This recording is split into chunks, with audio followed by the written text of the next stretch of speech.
How to withdraw funds to your local bank from Wise. Hey everyone, welcome back to the channel.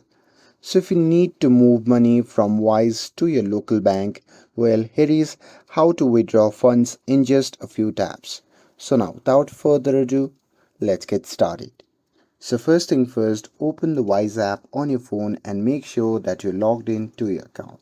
And now here, once you're inside the app, you can just tap on the account tab or the home depending on the app version, and after that you simply have to select the currency balance that you want to be withdrawn from.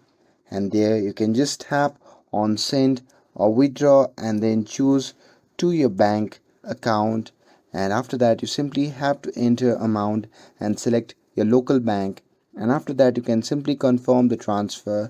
And if your bank account isn't linked yet, you can just add it once and Wise will save it for next time, and that's it.